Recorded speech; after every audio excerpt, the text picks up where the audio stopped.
পদ্মা সেতুতে ফেরি ধাক্কার ঘটনায় দুজন বরখাস্ত, ৫ সদস্যের তদন্ত কমিটি গঠন। শিমুলিয়া ঘাটে বাস ট্রাক পারাপার বন্ধ।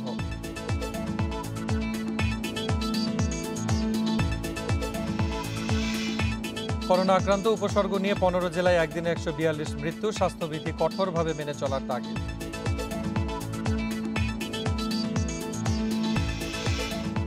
সারা দেশে বিভিন্ন কেন্দ্রে ভোট থেকেই টিকা প্রত্যাশীদের সারি। সামাজিক দূরত্ব উপেক্ষিত, কেন্দ্র বাড়ানোর দাবি।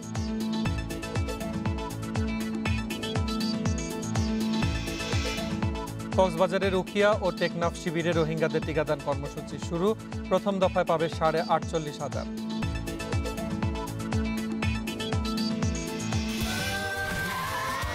Saudi Extreme. Enjoy smooth speed. স্বাগত সমগ্র বাংলাদেশের সাথে আছি মুজাহিদুল ইসলাম। শুনছিলেন শিরোনাম, চলে যাচ্ছি বিস্তারিত সংবাদে। পদ্মা সেতুর পিলারে বারবার ধাক্কার ঘটনায় শিমুলিয়া বাংলাবাজার ঘাটে বাস ট্রাক পারাপার বন্ধ করা হয়েছে। দুপুরে সচিবালয়ে নৌ প্রতিমন্ত্রী খালিদ মাহমুদ চৌধুরী এই সিদ্ধান্তের কথা জানান। এ সময় তিনি আরও জানান, বিকল্প পথে ভারী যান নিয়ে ফেরি চলবে। আজ থেকে এই সিদ্ধান্ত কার্যকর হবে। তবে সেতুর নিচ দিয়ে শুধুমাত্র হালকা যানবাহন নিয়ে ফেরি চলাচল করতে পারবে। ১৭ দিনের ব্যবধানে সেতুর পিলারে দ্বিতীয়বার ফেরির ধাক্কার ঘটনায় রোরো ফেরি বীরশ্রেষ্ঠ জাহাঙ্গীরের মাস্টার দেলোয়ারুল ইসলাম ও সুকানি আবুল কালাম আজাদকে সাময়িক বরখাস্ত করা হয়েছে। দুর্ঘটনা তদন্তে বিআইডব্লিউটিসির কারিগরি পরিচালক রাশিদুল হাসানকে প্রধান করে ৫ সদস্যের কমিটি করা হয়েছে। ৩ কার্য দিবসের মধ্যে তাদেরকে প্রতিবেদন দিতে বলা হয়েছে। তদন্ত শেষে তাদের বিরুদ্ধে বিভাগীয় মামলা হবে। এর আগে সোমবার ১১টায় লৌহজং থানায় এই ঘটনার সাধারণ ডায়েরি করে পদ্মা সেতু কর্তৃপক্ষ। প্রকল্প পরিচালক শফিকুল ইসলাম জানিয়েছেন, এভাবে বারবার সেতুর পিলারের সঙ্গে দুর্ঘটনা অনাকাঙ্ক্ষিত, তবে এতে সেতুর কোনো ক্ষতি হবে না। পণ্যবাহী এবং যাত্রীবাহী জন্য আমরা ডেডিকেটেড, সেটা হচ্ছে পাটুরিয়া এবং দৌলদিয়া, সেখানে ফেরির সংখ্যা বাড়ানো হবে। এবং আমরা পণ্যবাহীর জন্য চাঁদপুরে যে হরিণা এবং শরীয়তপুরে যে আলুবাজার, সেখানেও আমাদের ফেরির সংখ্যা বাড়িয়ে দেওয়া হবে। এবং সেই রুটটাও হচ্ছে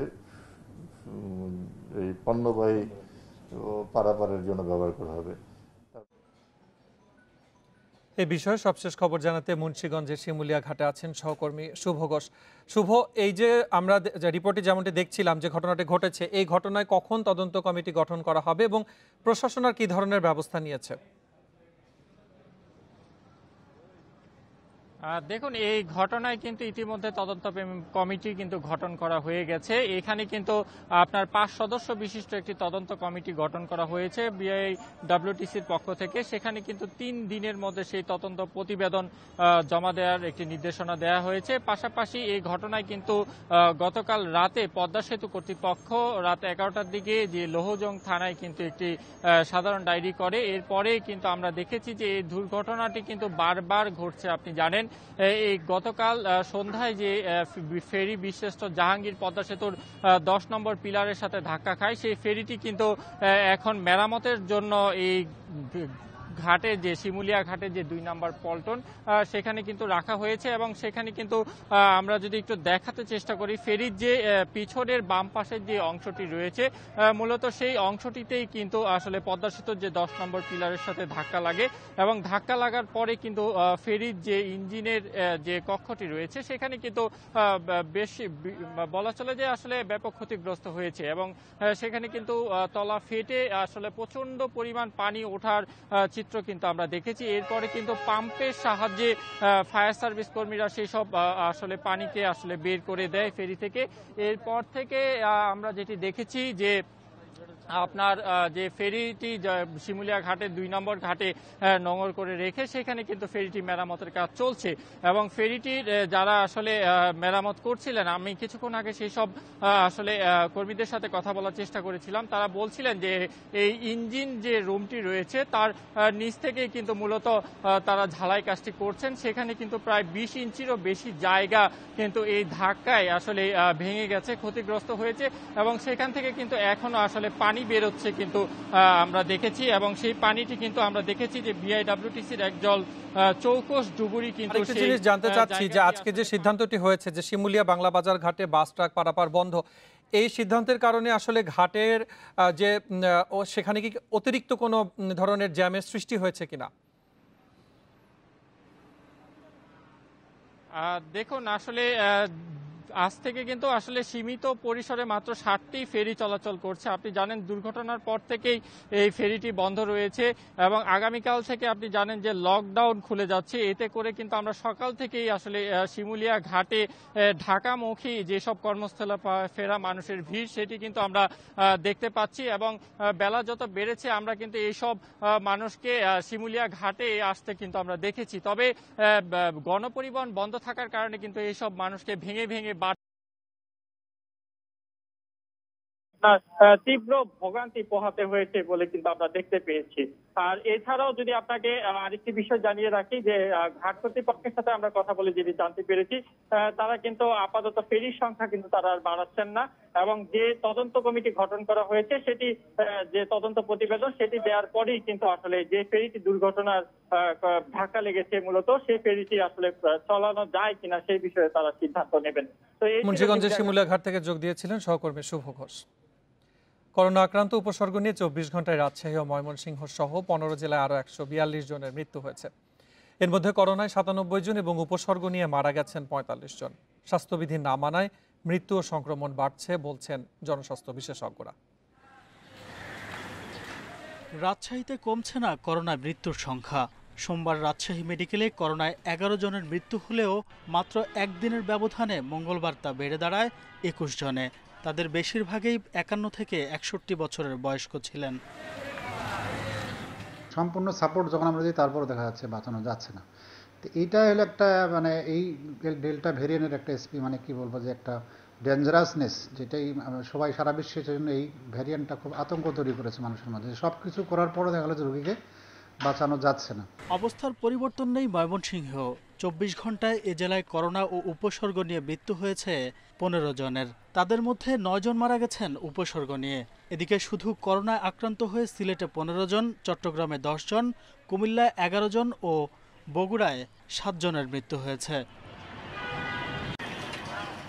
রংপুর মেডিকেলে 24 ঘন্টায় করোনা আক্রান্ত ও উপসর্গ নিয়ে মারা গেছেন 11 জন। এর মধ্যে করোনায় 5 ও উপসর্গ নিয়ে মৃত্যু হয়েছে 6 জনের। এ নিয়ে জেলায় 237 জন মারা গেছেন। জনসচেতনতার অভাবেই সংক্রমণ বাড়ছে বলছে স্বাস্থ্য বিভাগ। এই শনাক্তটা আরও কমানোর জন্য লোকজনের সচেতনতার প্রয়োজন, স্বাস্থ্যবিধি মেনে চলার প্রয়োজন।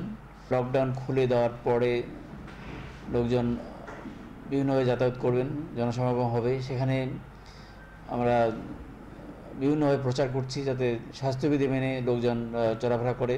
বরিশাল শেরেবাংলা মেডিকেলে করোনায় 7 জনের মৃত্যু হয়েছে। আর উপসর্গ নিয়ে জেনারেল হাসপাতালে মারা গেছেন আরও একজন। বরিশালে এ পর্যন্ত আক্রান্ত 60,000 ছাড়িয়েছে। মৃত্যু হয়েছে 550 জনের। করোনা আক্রান্ত ও উপসর্গ নিয়ে চুয়াডাঙ্গায় 6, যশোরে 3, ফরিদপুরে 7, নাটোরে 5, কুষ্টিয়ায় 9 ও ঝিনাইদহে 6 জনের মৃত্যু হয়েছে। Abu Noman, independent news. Corona পরিস্থিতি নিয়ে আরো জানাতে এবারে কুমিল্লা থেকে যোগ দিচ্ছেন সহকর্মী তানভীর খন্দকার। তানভীর, কুমিল্লার সার্বিক অবস্থান কেমন দেখছেন, সংক্রমণ এবং মৃত্যুর হার? এবং আরেকটি বিষয় হচ্ছে যে চলমান লকডাউন আগামীকাল থেকে শিথিল হচ্ছে, সেক্ষেত্রে স্বাস্থ্যবিধি মেনে চলার ব্যাপারে প্রশাসন জনগণকে কতটুকু উৎসাহিত করেছে? আমি একটু যদি আগে কুমিল্লার অবস্থাটা জানিয়ে রাখি, সেটি হচ্ছে যে গত 10 দিনে কিন্তু কুমিল্লায় সংক্রমণের যে হার সেটি কিন্তু অনেক কমে এসেছে। সর্বশেষ 10 দিনে কিন্তু যে হার সেটি হচ্ছে 32%। আমরা যদি এই 10 দিনের নমুনা পরীক্ষা দেখে যে দেখা গেছে যে আপনার 19,881 জনের নমুনা পরীক্ষার বিপরীতে 6,344 জন শনাক্ত হয়েছেন, কিন্তু মৃত্যু যেখানে অনেক বাড়তি রয়ে গেছে, এই 9 দিনে কিন্তু মারা গেছে 101 জন। অর্থাৎ এটি কিন্তু অনাকাঙ্ক্ষিত মৃত্যুটা কিন্তু আশঙ্কাজনক পর্যায়ে এখন পৌঁছে গেছে। তো গতকালকে আমরা দেখেছি যে গত 24 ঘন্টায় কুমিল্লাতে 11 জন মৃত্যুবরণ করেছে এবং শনাক্ত হয়েছে 462 জন। অর্থাৎ শনাক্তের বিপরীতে কিন্তু মৃত্যু সংখ্যাটা আসলে ভয়েরই কারণ, যে কারণে কিন্তু প্রশাসন এবং স্বাস্থ্য বিভাগ সমন্বিতভাবে বলছে লকডাউন যদি শিথিল করা হয় সেক্ষেত্রেও কিন্তু সাধারণ মানুষকে স্বাস্থ্যবিধি মানানোর ব্যাপারে সবাইকেই আরো সচেষ্ট হতে হবে। গতকাল কুমিল্লা করোনা প্রতিরোধ কমিটির একটি মিটিং ছিল, যেখানে সামরিক এবং বেসামরিক ব্যক্তিবর্গ উপস্থিত ছিলেন। তারা কিন্তু সেখানে বলেছেন যে যদি কোভিড প্রটোকল মেনে চলা যায় তাহলে কিন্তু এলাকাগুলোতে আসলে স্বাভাবিক জীবনযাত্রা সচল করা যাবে। সেক্ষেত্রে কিন্তু প্রশাসনের যে মোবাইল কোর্ট আছে অথবা স্বাস্থ্য বিভাগ যেসব সচেতনতা ধর্মী কার্যক্রমগুলো করে থাকেন, লকডাউন শিথিল থাকলেও তাদেরকে কিন্তু সেটি চালিয়ে যেতে হবে। কোথাও কোথাও প্রশাসনকে আসলে জরিমানার মতো বিষয় জানাবেন যে টিকা কর্মসূচির ব্যাপারে যদি আমাদেরকে কিছু আপডেট জানাতেন, কুমিল্লার টিকা কর্মসূচির ব্যাপারে। আপনি জেনে থাকবেন যে এই 7 থেকে 10 যে 3 দিনের টিকা কর্মসূচি ছিল, সেটি কিন্তু একদিন শুধুমাত্র সিটি কর্পোরেশনের বাইরে উপজেলার সদরগুলোতে হয়েছে। আর গত 3 দিন ধরে কিন্তু কুমিল্লা সিটি কর্পোরেশনের সেই টিকা কার্যক্রম চলেছে। সিভিল সার্জন কার্যালয়ের তথ্য মতে কুমিল্লাতে প্রায় 6.5 লাখ মানুষ এই পর্যন্ত টিকার আওতায় এসেছে। আর সিটি কর্পোরেশনেও প্রায় লাখ খানেকের মতো মানুষের টিকার আওতায় এসেছে। মানুষের কিন্তু এখন আগ্রহের ব্যাপার, টিকার ব্যাপারে সর্বোচ্চ আগ্রহ। কিন্তু টিকার যদি মজুদ থাকে, স্বাস্থ্য বিভাগ বলছে যারাই টিকা চাইবেন তাদেরকে আসলে টিকা দেওয়া যাবে। আর সবচেয়ে একটি আশাব্যঞ্জক বিষয় সেটি হচ্ছে যে যারা প্রথম দিকে অ্যাস্ট্রাজেনেকার কোভিশিল্ড প্রথম ডোজ নিয়েছিলেন, প্রায় 41,000 মানুষ কিন্তু দ্বিতীয় ডোজের জন্য অপেক্ষমান ছিলেন। সিভিল সার্জন কার্যালয় কিন্তু আজ থেকে সেই দ্বিতীয় ডোজের টিকা দেওয়া শুরু করেছে, যে কারণে এই অপেক্ষমান টিকা গ্রহীতারা কিন্তু অপেক্ষা শেষ হয়েছে। তাদের মনে যে একটি আশঙ্কা ছিল তারা টিকা পাবেন না, বা যে একটি ভয় ছিল যে কবে পাবেন, সেই বিষয়টি আসলে কেটে গেছে। এখন দেখা যাক সরকার যদি কুমিল্লার জন্য বরাদ্দ বেশি রাখে তাহলে খুব বেশি মানুষকে টিকার আওতায় আনা যাবে। তবে সেই ক্ষেত্রে টিকাদানের জন্য আসলে স্বাস্থ্যকর্মীর অভাব রয়েছে। যারা টিকাদান কর্মী রয়েছে তাদের সংখ্যাটা বাড়ানোর ব্যাপারে যোগ দিয়েছিলেন সহকর্মী তানভীর খন্দকার।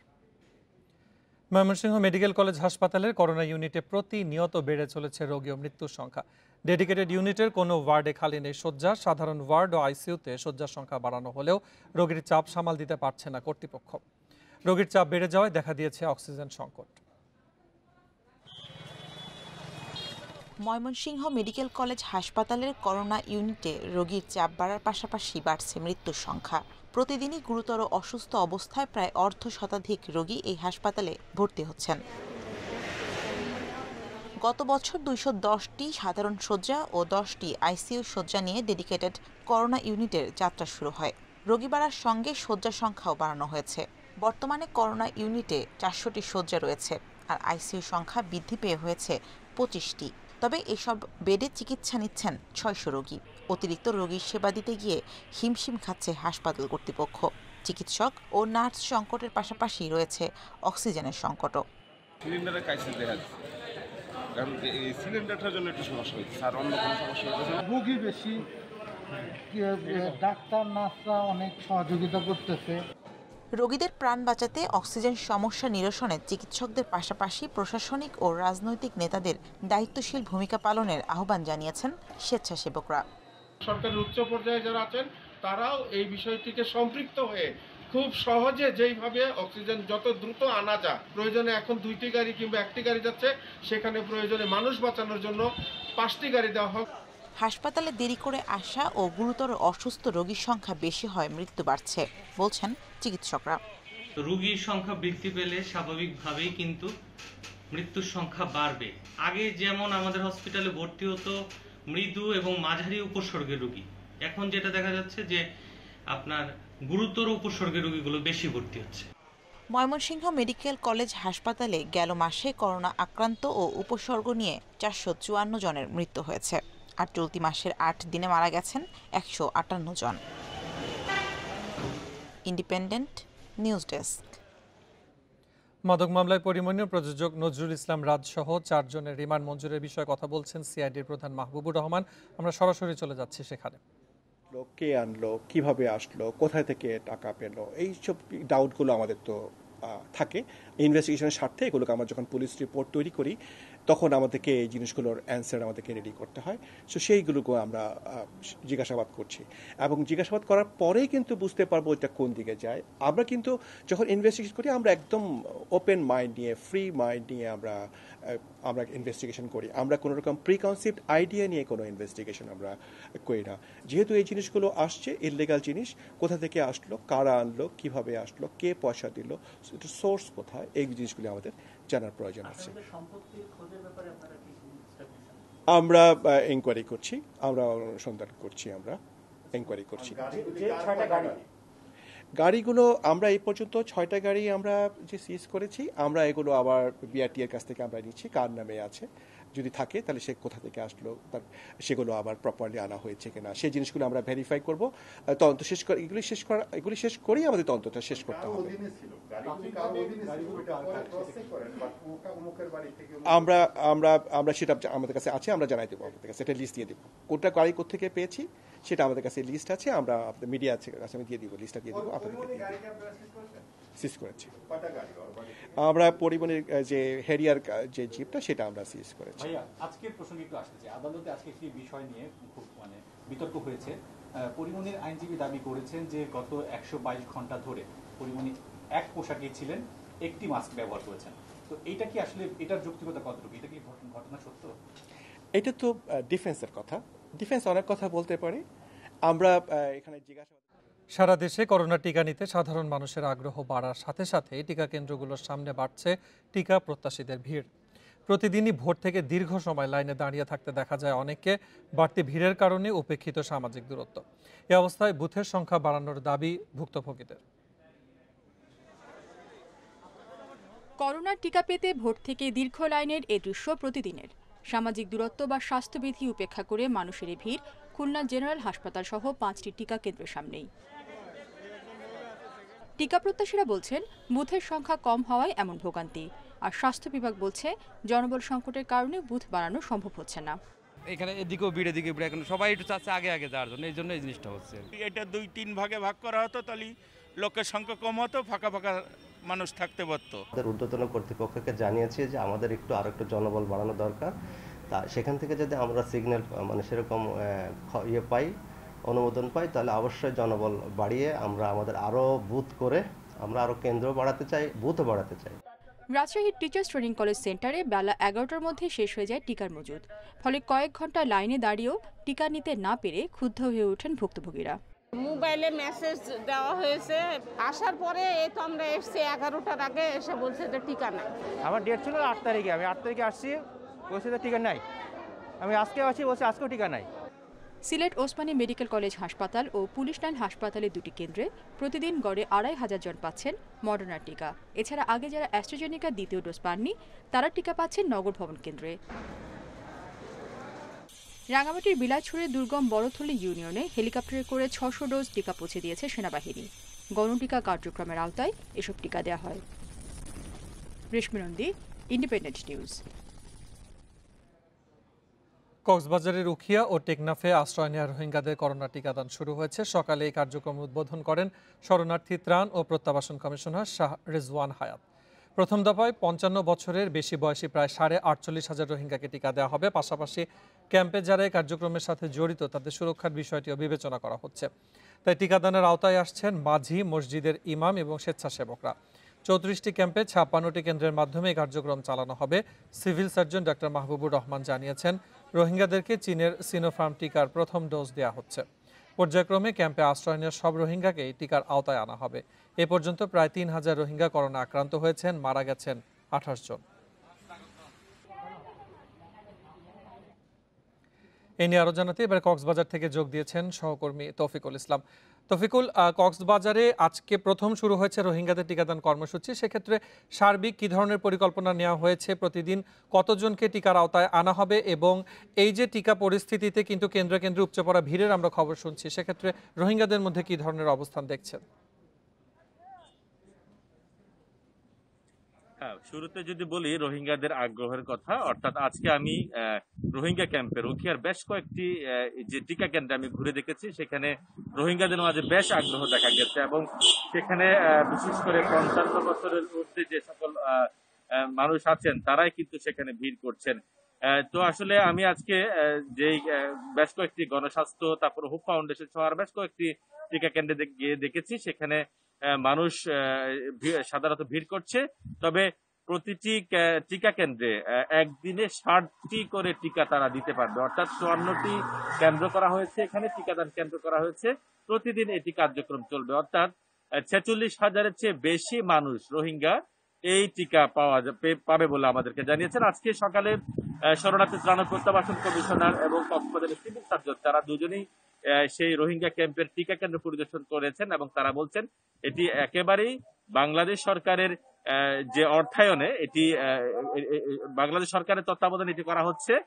তো এই পর্যায়ক্রমে এরা টিকা দান কেন্দ্র আরো বাড়াবেন এবং যে 25 বছর চেয়ে আরো বেশি যারা আছে তাদেরকে হয়তো পর্যায়ক্রমে এই টিকার আওতায় আনবেন। তবে এখানে আপনি বলছিলেন প্রথমত এখানকার মাঝি, মসজিদের ইমাম এবং যারা স্বেচ্ছাসেবক আছে তাদেরকে এই টিকার আওতায় আনা হচ্ছে। তবে আরেকটা বিষয় হচ্ছে আমরা কথা বলেছিলাম শরণার্থী পুনর্বাসন কমিশনারের সাথে, তিনি বলছেন যেহেতু বাংলাদেশে অনেক জায়গায় এখন কিন্তু করোনার যে টিকা সেটি সংকট রয়েছে, তারপরও কেন রোহিঙ্গাদেরকে দেওয়া হচ্ছে সেই প্রেক্ষাপটে তিনি বলছেন বাংলাদেশি মানুষদের সুরক্ষার কথা বিবেচনা করে রোহিঙ্গাদেরকে তারা এই টিকার আওতায় এনেছেন। যেহেতু রোহিঙ্গা ক্যাম্পে বাংলাদেশে অনেকেই সেখানে চাকরি করেন, কাজ করে, স্থানীয় অনেকেই চাকরি করেন, তো তাদের সুরক্ষার মূলত এই জন্য এই কাজটি করেছেন। তবে পর্যায়ক্রমে রোহিঙ্গা এবং স্থানীয় যারা আছেন তাদেরকে সবাইকে এই টিকায় আওতা আনা হবে বলে তিনি আমাদেরকে জানিয়েছেন। সহকর্মী তৌফিকুল ইসলাম যোগ দিয়েছিলেন কক্সবাজার থেকে।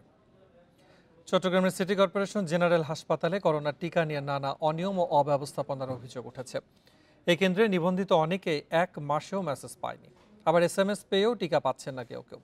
ভুক্তভোগীদের অভিযোগ এই কেন্দ্রের কিছু কর্মচারীকে টাকা দিলে SMS ছাড়াই মিলছে করোনার টিকা। দীর্ঘ এই লাইন চট্টগ্রাম নগরীর নিউ মার্কেট এলাকার সিটি কর্পোরেশন জেনারেল হাসপাতালে। টিকা নিতে প্রতিদিন ভোর থেকে এভাবেই দাঁড়িয়ে থাকেন নিবন্ধনকারীরা। প্রত্যেককে লাইনে দাঁড়াতে হচ্ছে কয়েক ঘন্টা। তাদের অভিযোগ মেসেজ পাওয়ার পর টিকা পেতে ঘুরতে হচ্ছে কয়েকদিন। সকাল 7টা বাজে আসছি, আমার SMS আছে, তারপরে আমার ঢুকছে না। অনেক দূর থেকে আসছে মানুষ, এই যে বয়স্ক মানুষগুলি ঘুরে ফিরে পড়ে যাচ্ছে, বসতে পারতেছে না, মোড়া নিয়ে আনছে, তো এদের সমস্যা না। অনেকদিন আগে নিবন্ধন করলেও SMS পাননি এমন মানুষও ভিড় করেছে কেন্দ্রটির সামনে। অথচ অভিযোগ পাওয়া গেছে মেসেজ না পেয়েও টাকার বিনিময়ে অনেককে টিকা দিচ্ছেন স্বাস্থ্যকেন্দ্রের কিছু কর্মচারী। এরা পার্সোনালি এদের লোক ঢুকাচ্ছে, মেসেজ ছাড়া মেসেজ হোক পার্সোনাল আমরা দেখতেছি। যার মেসেজ আসতেছে না সে যদি কিছু টাকা দিয়ে দিচ্ছে তাকেও মারতেছে। কালকে আমি আসছি, আইসা ফিরে গেছি, এরকম জামদর থেকে আমি পারি নাই, আমি চলে গেছি বাসায়। তবে এই অভিযোগ অস্বীকার করে প্রমাণ দেওয়ার চ্যালেঞ্জ দিয়েছে কর্তৃপক্ষ। বলছেন প্রয়োজনীয় কাগজপত্র থাকলে ঠিক সময়েই টিকা পাওয়া যাবে। আসলে এটা মিথ্যা কথা। আমি বললাম যে আপনাদের কোনো ডকুমেন্ট যদি থাকে আমাকে দিবেন, আপনি যে টাকা দিচ্ছেন সেটা ছবি তুলে রাখেন, আপনারা যে ফোনে কথা বলছেন সেটাও রেকর্ডিং করে রাখেন, আমাকে দেন, তাইলে আমি ব্যবস্থা নিব। এভাবে বলছি, আমাকে এখনো পর্যন্ত ওরকম কেউ এভিডেন্স দিতেও পারে নাই। চট্টগ্রাম নগরীতে দেয়া হচ্ছে মডার্না টিকা, নগরের বাইরে সিনোফার্মের টিকা। এছাড়া অক্সফোর্ডের দ্বিতীয় ডোজ টিকা দেয়া শুরু হয়েছে রোববার থেকে। Iftekhar Faisal, independent news, Chittagong. স্ত্রী মাহমুদা খানম মৃত্যু হত্যা মামলায় সাবেক পুলিশ সুপার বাবুল আক্তারের জামিন নামঞ্জুর করেছে আদালত। সকালে চট্টগ্রাম মেট্রোপলিটন ম্যাজিস্ট্রেট শফিউদ্দিনের ভার্চুয়াল আদালতে এই বিষয়ে শুনানি হয়। 2016 সালে চট্টগ্রামের জিইসি মোড়ে ছেলেকে স্কুল বাসে তুলে দিতে যাওয়ার সময় প্রকাশ্যে গুলি চালিয়ে কুপিয়ে হত্যা করা হয় মৃতুকে। পরে নগরীর পাঁচলাইশ থানায় অজ্ঞাত কয়েকজনকে আসামি করে মামলা করেছিলেন বাবুল আক্তার। গেল 12 মে ওই মামলায় চূড়ান্ত প্রতিবেদন দেয় পুলিশ ব্যুরো ইনভেস্টিগেশন PBI। ওই দিনই মৃতুর বাবা মোশাররফ হোসেন বাবুল আক্তারকে প্রধান আসামি করে 8 জনের বিরুদ্ধে আরেকটি মামলা করেন। মামলায় বাবুল আক্তার কারাগারে রয়েছেন।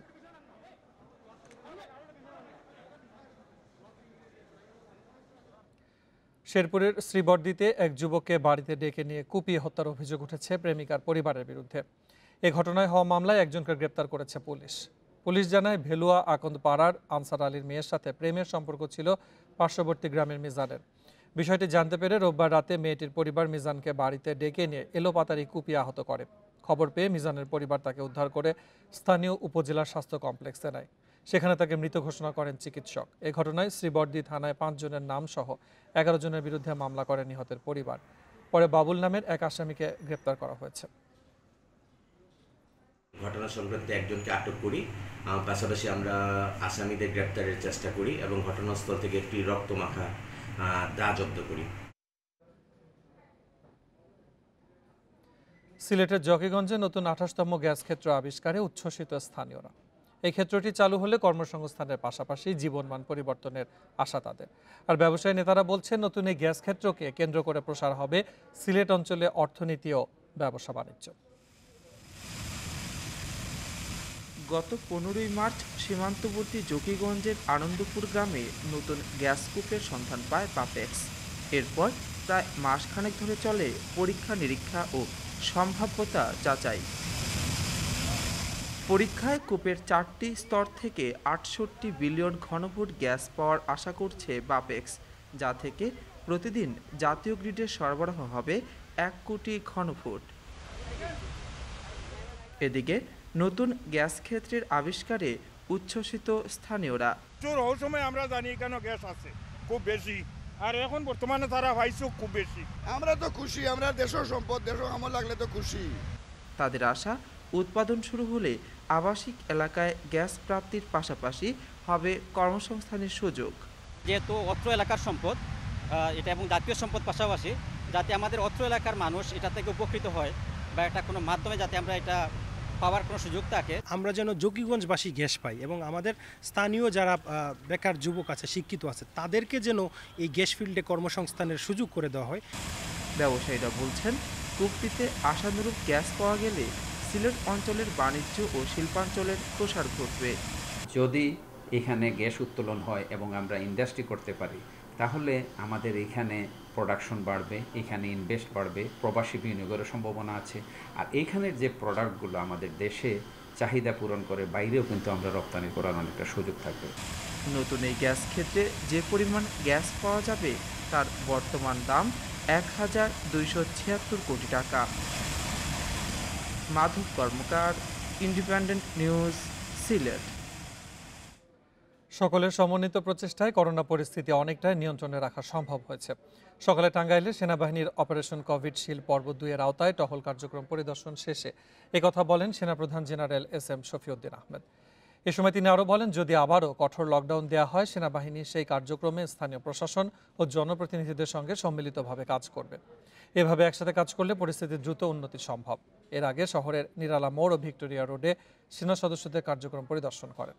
পরে জেলা প্রশাসক, পুলিশ সুপার ও পৌর মেয়রের সাথে লকডাউন পরিস্থিতি নিয়ে কথা বলেন।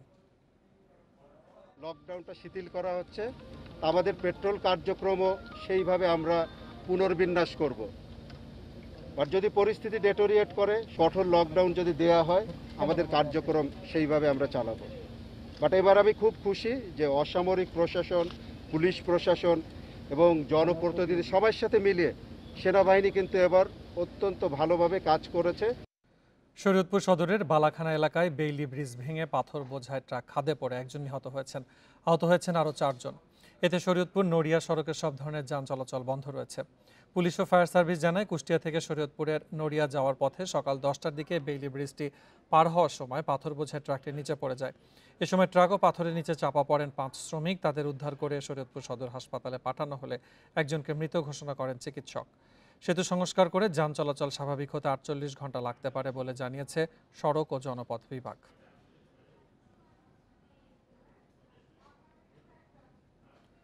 চলতি বর্ষা মৌসুমে দেশের বিভিন্ন জেলায় বন্যা ও অতিবৃষ্টি হলেও উত্তরের জেলা পঞ্চগড়ে তেমনভাবে বৃষ্টির দেখা মেলেনি। এর বিরূপ প্রভাব পড়েছে রোপা আমন আবাদে। পর্যাপ্ত বৃষ্টির অভাবে এখনও কয়েক উপজেলার অনেক জমি পড়ে আছে অনাবাদি। বাধ্য হয়ে অনেকে সেচ পাম্প ব্যবহার করে চাষ শুরু করেছে। শ্রাবণের শেষ দিকে 80 থেকে 90% জমিতেই রোপা আমনের চারা লাগানো শেষ হওয়ার কথা, কিন্তু বৃষ্টির অভাবে পঞ্চগড়ের বোদা ও দেবীগঞ্জ উপজেলার বিভিন্ন ইউনিয়নের অধিকাংশ জমিতেই এখনো শুরু করা যায়নি আবাদ। এই বর্ষা মৌসুমে পঞ্চগড়ের গড় বৃষ্টিপাত মাত্র 5 মিলিমিটার। এর জেরে নষ্ট হচ্ছে বীজতলা। বাধ্য হয়ে অনেক এলাকায় অতিরিক্ত খরচে সেচ দিয়ে রোপা আমন বলছেন চাষিরা। সেলো মেশিন দিয়ে পানি দিতে ডবলিং কালকে লাগাচ্ছি, আজকে আবার দিতে ফাটে গেছে। হ্যাঁ, এখন 2 বিঘা এখন লাগাইতে পারবো কি পারবো না এটা কোনো গ্যারান্টি নেই। আকাশে পানি না থাকায় আমরা এখন বিজনগুলো কাটে খেলেতেছি। খেতে পানি নেই, মেশিন দিয়ে খেত আবাদ করতে বিঘা প্রতি 2200-2500 টাকা খরচ হইতে আছে। কৃষি বিভাগ বলছে, কোনো জমি যাতে অনাবাদি না থাকে সেজন্য মাঠ পর্যায়ে কাজ করছেন কর্মকর্তারা। আমি ইতিমধ্যে নির্দেশনা দিয়েছি আমার উপসহকারীদেরকে যে প্রত্যেকটি উপসহকারী প্রত্যেকটি গ্রামে গ্রামে যে আমাদের যে বোর মেশিনগুলো আছে, যে শ্যালো মেশিন আমরা বলি, সেটা যদি প্রয়োজন হয়, ইফ নেসেসারি দরকার হয়, তাহলে আমরা সেটা পানি দিয়ে আমরা শেষ ধানকে নিশ্চিত করি। অর্থাৎ কোনো ক্রমে আমরা 100 জমি 1 ইঞ্চি জমি যাতে খালি না থাকে। চলতি মৌসুমে জেলায় ৯২,৯৬০ হেক্টর জমিতে আমন আবাদের লক্ষ্যমাত্রা নির্ধারণ করেছে কৃষি বিভাগ। Independent news desk. করোনা লকডাউনে ঘরবন্দি যশোরবাসীর একদণ্ড শান্তির জায়গা হয়েছে ভৈরব নদের দুই পাড়। হাঁপিয়ে ওঠা শহরবাসীর নির্মল বাতাসের জন্য প্রতিদিন জড়ো হচ্ছে সেখানে। নদটি আংশিক খননে পাল্টে গেছে এর রূপ। ওয়াকওয়ে নির্মাণ ও সৌন্দর্য বর্ধনের মাধ্যমে এটিকে শহরবাসীর বিনোদন কেন্দ্র করার কথা জানিয়েছে কর্তৃপক্ষ। করোনা আতঙ্ক আর লকডাউনের বিধি নিষেধে অনেকের সময় কাটছে বন্দি দশায়। ইট পাথরের জীবনে মুক্ত বাতাসের পরশ তাদের কাছে যেন আশীর্বাদ। যশোরে ভৈরব নদের দুপার এমন মানুষদের কাছে এখন এক মুঠো শান্তির পরশ। নদের আংশিক খননেই ফিরে এসেছে এর হারিয়ে যাওয়া রূপ। কেউ যাচ্ছেন নির্মল বাতাসের আশায়, কেউ বন্দিদশার একঘেয়েমি কাটাতে, আবার কেউ মেতেছেন মাছ শিকারের নেশায়। খারাপ অবস্থা ছিল, তবে এখন খুব ভালোর দিকে যাচ্ছে। এখানে নদীর পাড় তৈরি করা হয়েছে।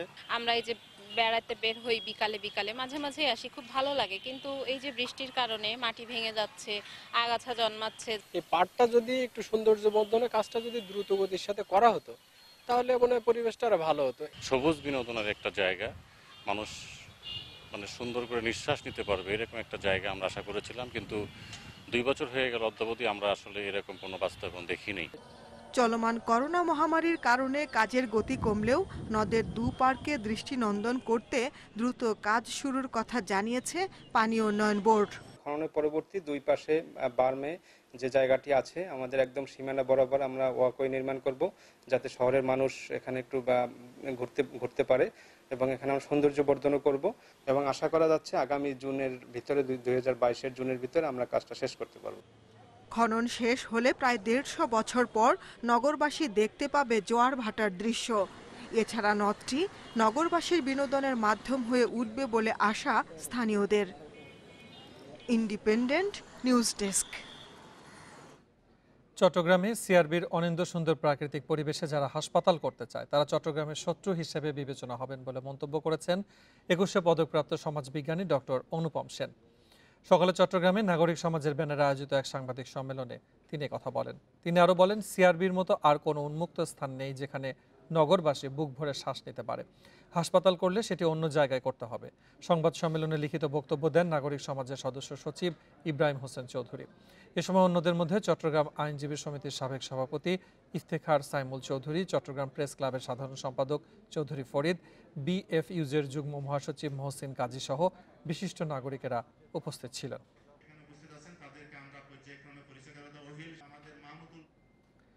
নানা কর্মসূচির মধ্য দিয়ে পালিত হয়েছে বিশ্ববরেণ্য চিত্রশিল্পী এস.এম. সুলতানের ৯৭তম জন্মবার্ষিকী। তার জন্মস্থান নড়াইলে এসব কর্মসূচিতে অংশ নেয় স্থানীয় প্রশাসন ও বিভিন্ন সংগঠন।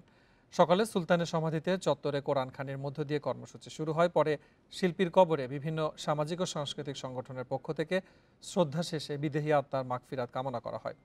এসব অনুষ্ঠানের আয়োজন করে এস.এম. সুলতান ফাউন্ডেশন ও জেলা প্রশাসন। করোনা সতর্কতায় সীমিত আকারে পালিত হচ্ছে শিল্পীর জন্মদিন। 1924 সালের 10 আগস্ট নড়াইলের মাছিমদিয়া গ্রামে জন্মগ্রহণ করেন এস.এম. সুলতান। 1994 সালের 10 অক্টোবর শেষ নিঃশ্বাস ত্যাগ করেন তিনি। এই বছরের জন্য এইভাবেই পালিত হচ্ছে। আপনারা জানেন যে শিল্পী এস.এম. সুলতান তার নৈসর্গিক এবং প্রাকৃতিকভাবে তার যে ছবি, তার যে শিল্পকর্ম, তার মধ্যে এই নড়াইল জেলাবাসীর মন জয় করেছে। ফরিদপুরে পদ্মা নদী সংলগ্ন জলাধারে থাকা বিরল প্রজাতির কুমিরটি উদ্ধার করা হয়েছে। 17 দিন পরে স্থানীয়দের সহায়তায় খুলনার বন্যপ্রাণী পুনর্বাসন কেন্দ্রে নেওয়া হয়েছে কুমিরটিকে। গত 22 জুলাই সদর উপজেলার নর্থ চ্যানেল ইউনিয়নে জলিল মোল্লা জলাধারে অবস্থান নেয় কুমিরটি।